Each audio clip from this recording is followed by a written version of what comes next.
ಬಾಗೇಪಲ್ಲಿ ತಾಲೂಕಿನಲ್ಲಿ ರಾಜ್ಯಾಧ್ಯಕ್ಷ ಮೇರೆಗೆ ಹೊಸ ಪದಾಧಿಕಾರಿಗಳ ಆಯ್ಕೆ.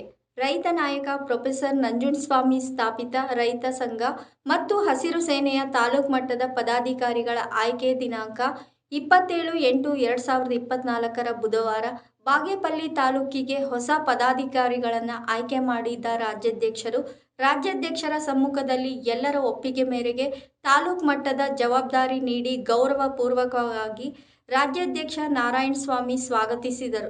ತದನಂತರ ಮಾತನಾಡಿದ ರಾಜ್ಯಾಧ್ಯಕ್ಷ, ದೇಶದ ಬೆನ್ನೆಲುಬು ರೈತ. ಅಂತಹ ರೈತ ಈಗ ಕಣ್ಮರೆಯಾಗುತ್ತಿದ್ದು, ತಂತ್ರಜ್ಞಾನ ಮುಂದುವರೆದಷ್ಟು ರೈತರ ಕಷ್ಟ ನಷ್ಟ ಕೇಳೋರೇ ಇಲ್ಲ. ರೈತರ ಬೆಳೆಗಳ ಮೇಲೆ ಸರಿಯಾಗಿ ಲಾಭ ಸಿಗುತ್ತಿಲ್ಲ. ಆದರೂ ವ್ಯವಸಾಯ ಮಾಡೋ ವ್ಯಕ್ತಿ ಸಿಗುವುದು ಕಷ್ಟವಾಗಿದೆ. ವಿದ್ಯಾಭ್ಯಾಸ ಮಾಡಿ ಡಿಗ್ರಿ ಪಡೆದು ಕೆಲಸ ಮಾಡುವವರು ಹೆಚ್ಚು. ತಂತ್ರಜ್ಞಾನದಿಂದ ರಾಸಾಯನಿಕ ರಸಗೊಬ್ಬರ ಬಳಸುವವರೇ ಹೆಚ್ಚು. ತಿನ್ನುತ್ತಿರುವ ಆಹಾರ ಪದಾರ್ಥಗಳು ಕಲುಷಿತವಾಗಿ 80 ವರ್ಷ ಬದುಕುವವರು ಕೇವಲ 40 ರಿಂದ 50 ವರ್ಷ ಸೀಮಿತವಾಗುತ್ತಿದೆ. ಯಾಕೆಂದರೆ ನಾವು ತಿನ್ನುವಂತಹ ಆಹಾರ ಅಂತಹದ್ದು ಎಂದರು. ಆತ್ಮೀಯ ಬಂಧುಗಳೇ, ಈ ದಿನ ರೈತ ಸಂಘದ ರಾಜ್ಯ ರೈತ ಸಂಘದ ತಾಲೂಕು ಅಧ್ಯಕ್ಷರನ್ನಾಗಿ ನನ್ನನ್ನು ಆಯ್ಕೆ ಮಾಡಿದಂತಹ ನಮ್ಮ ರಾಜ್ಯ ನಾಯಕರಾದಂಥ ನಾರಾಯಣಸ್ವಾಮಿಯವರಿಗೆ ಮತ್ತು ನಮ್ಮ ತಾಲೂಕಿನ ಉಪಾಧ್ಯಕ್ಷರಾದಂಥ ಶ್ರೀನಿವಾಸ್ ಅವರಿಗೆ ಹಾಗೂ ಈ ತಾಲೂಕಿನ ಯುವ ನಾಯಕರಾದಂಥ ತಾಲೂಕು ಯುವ ಅಧ್ಯಕ್ಷರಾದಂತಹ ಶ್ರೀ ವೆಂಕಟೇಶ್ ಅವರಿಗೆ ಎಲ್ಲರೂ ಕೂಡ ನಾನು ಹೃತ್ಪೂರ್ವಕ ಧನ್ಯವಾದಗಳನ್ನು ಅರ್ಪಿಸುತ್ತಾ, ಏನು ಇವತ್ತು ನನ್ನ ಮೇಲೆ ಒಂದು ಜವಾಬ್ದಾರಿಯನ್ನು ನನಗೆ ವಹಿಸಿದ್ದಾರೆ, ಆ ಜವಾಬ್ದಾರಿಯನ್ನು ನಾನು ಖಂಡಿತವಾಗಿಯೂ ನ್ಯಾಯಪರವಾಗಿ ನನಗೆ ನೀವು ಕೊಟ್ಟಿರುವಂಥ ತಾಲೂಕು ಜವಾಬ್ದಾರಿಯನ್ನು ನಾನು ನಿರ್ವಹಿಸಿ ಈ ಭಾಗದ ಈ ತಾಲೂಕಿನ ರೈತರಿಗೆ ನ್ಯಾಯ ಒದಗಿಸುವಲ್ಲಿ ನಾನು ಯಾವುದೇ ಪ್ರತಿಫಲಾಪೇಕ್ಷೆಯನ್ನು ಆಶಿಸದೆ ನಾನು ಈ ತಾಲೂಕಿನ ರೈತರಿಗೆ ನ್ಯಾಯವನ್ನು ಒದಗಿಸ್ತೀನಿ ಅಂತೇಳಿ ಈ ನಿಟ್ಟಿನಲ್ಲಿ ನಾನು ಈ ಮೂಲಕ ನಾನು ಮನವಿ ಮಾಡ್ತಾಯಿದ್ದೀನಿ. ಯೋಚನೆಗಳು ತನ್ನ ಮೂಲ ತತ್ವಗಳನ್ನು ಇಂದು ಬದಿಗಿಡುವಂಥ ಒಂದು ಸನ್ನಿವೇಶಗಳ ನಿರ್ಮಾಣ ಆಗ್ತಾಯಿದೆ.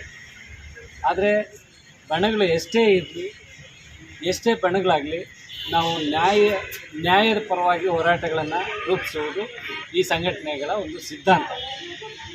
ರೈತರಿಗೆ, ದಲಿತರಿಗೆ, ಕನ್ನಡ ಪರವಾಗಿ ಯಾವುದೇ ರೀತಿಯ ಅನ್ಯಾಯಗಳ ಈ ಒಂದು ಸನ್ನಿವೇಶಗಳಲ್ಲಿ ನಡೆದಾಗ ನಾವು ಅದನ್ನು ವಿರೋಧಿಸುವುದು, ಆ ಒಂದು ಅನ್ಯಾಯವನ್ನು ವಿರೋಧಿಸಿ ನ್ಯಾಯವನ್ನು ಒದಗಿಸುವುದೇ ನಮ್ಮ ಸಂಘಟನೆಗಳ ಗುರಿ, ಏಕೈಕ ಗುರಿ. ಇದರಲ್ಲಿ ತಮ್ಮ ಸ್ವಾರ್ಥಗಳಿಗೋಸ್ಕರ ಯಾವುದಾವುದೋ ಬಣಗಳನ್ನು ಕಟ್ಕೊಳ್ತಾರೆ. ಆದರೆ ಯಾವುದೇ ಬಣ ಆ ಒಂದು ಮೂಲ ಸಿದ್ಧಾಂತ ಏನಾಗಿರುತ್ತೆ ಅಂತಂದರೆ, ಜನರಿಗೆ, ಸಾಮಾನ್ಯರಿಗೆ ಅನ್ಯಾಯಕ್ಕೊಳಗಾದಂಥ ಅನ್ಯಾಯಕ್ಕೊಳಗಾದಂಥವ್ರು ಇರ್ತಾರೆ, ಅವ್ರ ಪರವಾಗಿ ನ್ಯಾಯವನ್ನು ಒದಗಿಸುವ ನಿಟ್ಟಿನಲ್ಲಿ ನಾವು ನಿಲ್ಲಬೇಕಾಗುತ್ತದೆ. ಆ ಒಂದು ಕೆಲಸವನ್ನು ನಾವು ಮಾಡ್ತೀವಿ. ಇವತ್ತು ಇಡೀ ವಿಶ್ವದಲ್ಲೇ ಇವು ರೈತ ಸಂಘ ಮನೆಯಲ್ಲಿ ಸ್ಥಾಪಿಸಿದ ವಿಶ್ವಮಾನವರು, ವಿಶ್ವಚೇತನ, ಪ್ರೊಫೆಸರ್ ನಂಜುಂಡಸ್ವಾಮಿ, ರುದ್ರಪ್ಪಳ್ಳು, ಸುಂದರೇಶನ್, ಇವರು ಮುಗ್ಗರೆ ಸುಮಾರು 80 ಈ 90-80 ಗೋಲಿಬಾರ್ ನಡೆಸಿದ್ರು. ರೈತರ ಮೇಲೆ ಭೂಮಿ ನೀರು ಹೋರಾಟ చేస్తారంటే నరగుంద ನಾವು ಗುಂಡೂರಾವ್ ಮುಖ್ಯಮಂತ್ರಿ అయినವರು ಗೋಲಿಬಾರ್ ಆರ್ಡರ್ చేస్తారు. ಗೋಲಿಬಾರ್ ఆర్డర్లో 165 జనం 164 జనం ముందుకు కాల్చి, ఇదే తరాన ఆవేరులో సెంచున్నారు, ఆసన దుర్గాలో సెంచున్నారు, ఇంకా వేరు వేరే జాగాలంతా గోలీబార్లో సెంచున్నారు. మన బాగేపల్లిలోన దద్దిమప్ప, ఆ మద్దలకాన ఒక అయ్యప్ప తెచ్చినారు. ఇక ఉండేవాళ్ళకి మీకు ఎందుకు తెలుసో తెలియదు. ఎలాంటి 80లో గోలీబార్ అయినప్పుడు ఆపోజిట్లో ఉండే బిల్డింగ్ గోడలకంతా ఫైరింగ్ ఆడో గుండు పోయి గోడల్లో దూరండి.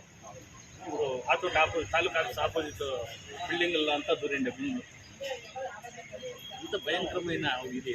ఇప్పుడు మళ్ళీ అట్లా సర్కార్ మేము ఉంది అనుకోవచ్చు. ఇప్పట్లో దాన్ని ఇంకా ఇది దీంట్లో జాతి లేదు, దీంట్లో ಯಾವುದೇ మతం లేదు, దీంట్లో ಯಾವುದೇ పార్టీ లేదు. ఏమి ఆ పార్టీ నేను, ఈ పార్టీ నేను అని సంఘటన కొందరు టవల్ వేసుకొని పోతారు. అది తప్పు.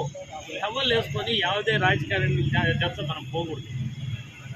నీకు ఓటు ఇష్టం వచ్చినట్టు చేసుకో, నీకు ఎవరికి బేకొస్తే వాళ్ళకి ఓటు వేసుకో అని జాత్యతీతంగా పక్షాతీతంగా ఈ ఒక సంఘటన మనం ఈడు కాపోడు, ఈడు మాదిగోడు, ఈడు ఒడ్డోడు, ఈడు బొల్జోడు, ఈడు రెడ్డి ఇట్లా జాతులు దైవించి జాతులు రావద్దండి. తెలుగులో న్యాయపరంగా నిలండి, అన్యాయపరంగా నిలద్దండి. అన్యాయపరంగా నిలిస్తే దుడ్లు ఇస్తారు ఖర్చులకి.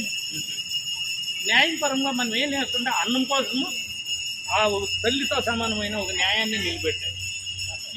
ఈ పొద్దు ఈ పసుపు వస్త్రం వచ్చేసి తల్లి చెరుగున్నట్టు. ఇది ఎంతో జన్మం ప్రాణత్యాగం ఇంకా వచ్చింది అట్లా టవల్. ఇది రైతుపరంగా ఈ పొద్దు ఈ సంఘటనలు గుర్తుకోవాలంటే అందుకే ఈ పొద్దు ఉండారు.